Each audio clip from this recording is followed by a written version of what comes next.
Hello, family. This is Ryan here. Today, I want to talk to you guys about 3 instances that I had in the prison where God was working in my heart, trying to change me, get me to trust Him and to listen to Him. So I have 3 little testimonies, little instances that I'm going to share with you today for the month of October. I hope that you guys are having a great October. The prisons are still shut down. I've been talking to a lot of the chaplains. They're still shut down for now, but things are looking hopeful in the future. So I want to thank you for what you do, what you continue to do, so that we can continue to do what we do for the prisons with the chaplains and the men and women that are in there. So before I talk about this, I want to ask you to please pray for me. I've been having some troubles with some anxiety attacks that have been putting me in the hospital. I got hurt when I was in the military, and so I have nerve damage on my spine. And whenever that flares up, it feels like heart attacks, strokes, all of these things. It's not that. My heart is fine. I'm completely fine. But I need to see a spine specialist.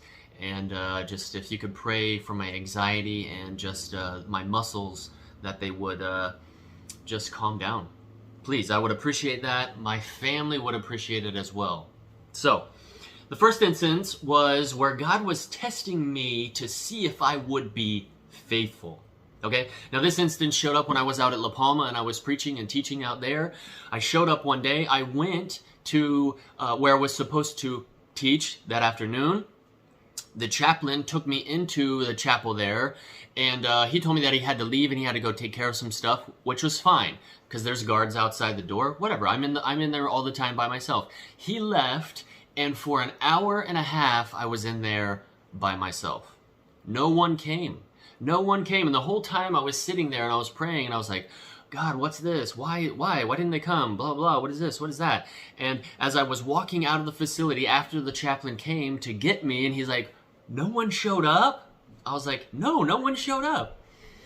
And he told me that it was that the guards didn't hear his call, so they didn't send them, was when God revealed it to me, that He was just testing me to make sure that I would be faithful.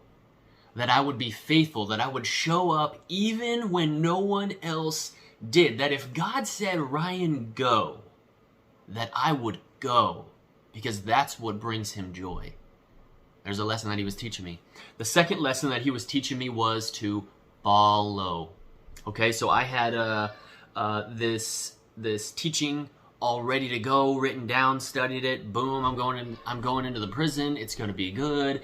I park my car at the prison. I put it in park, open the door, and as soon as I get out of the door, God spoke to me and gave me a verse in the Bible and told me that He wanted me to preach off of that. And I was like, what?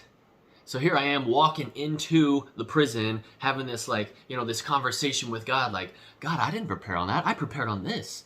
I know I'm ready for this. I'm not ready for that. I haven't even studied that. I know a little bit about it. I don't know what I should do. And he kept telling me, preach on this, preach on this, preach on this. So when I got in there, and I put my stuff down and the men started coming in, I wanted to still preach on what I was comfortable with. I wanted to still preach with what I had prepared. But as I stood up and prayed, I listened to the Lord. And I started talking from the verse in which He gave me. And then He gave me the next verse. He gave me the next verse. And He gave me the next verse. And He was teaching me to follow Him.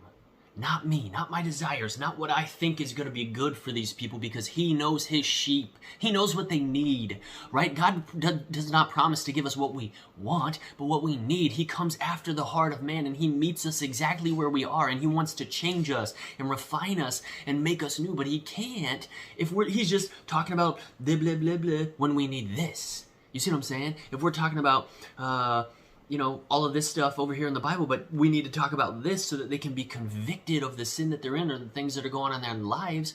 That's why He did that. He was teaching me to follow. All right. And the last one was flexibility. Okay, one day I go into the prison. The one prayer I always have when I'm going into the prison, my mentor Rodney Brower taught me this: pray for a translator. Because where we go, there's always a ton of Spanish people who speak Spanish. Hispanic people who speak Spanish, sorry. So I always pray that. And I'll tell you what, in the almost 5 years that I've been doing this, God has never failed me except this one day. And he didn't fail me. He was teaching me to be flexible, okay? So there was this room, let's say, I don't know, I think it was like 40, 60 men came, okay? Here they are, they're sitting down, and I stand up, like I always do. Good afternoon, hello, I'm Pastor Ryan Minner. Who in here can translate? Crickets. Crickets. No one. No one could translate. I said, who in here knows a little bit of English? Crickets. No one could translate.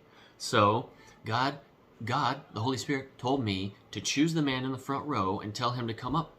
So I was like, all right, well, you're going to help me. And he looked at himself, he looked around, and everybody's like, Senor, no, like he doesn't speak English. I was like, it's fine. I don't need him to speak English because the Lord's going to work through me. Like, that's what God told me to do. Tell him to come up here.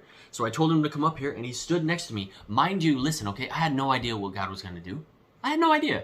I was like, God, I got nothing. I don't speak English. I don't speak Spanish. These guys don't speak English. How are we going to do this? So I brought him up here next to me. And when I did, God said John 3:16. And so I looked in my Bible. I'm flipping through it. And I was like, okay, John 3:16. For God so loved the... And then it hit me. So I took my Bible and I put it aside and I grabbed his Bible. And I flipped it to John 3:16 and I pointed to it. And he read it. Then God gave me the next verse, and the next verse, and the next verse, and the next verse. And every single time, I flipped his Bible, his Spanish Bible, to where the verse was, and he read it. And God preached to those Hispanic men through me, through that man, and we didn't even need any English. Talk about amazing. The reason I tell you these things is because I want to remind you that God is so much bigger than we really think. God doesn't care about our agendas. He doesn't care about, our missions. He doesn't care about our, the things that we think that he cares about. He cares about the advancement of his holy name. That's what he cares about. He cares about his name being exalted and the hearts of his people being pierced, and his sheep who are hungry being fed, and a shepherd coming and herding them. That's what he cares about.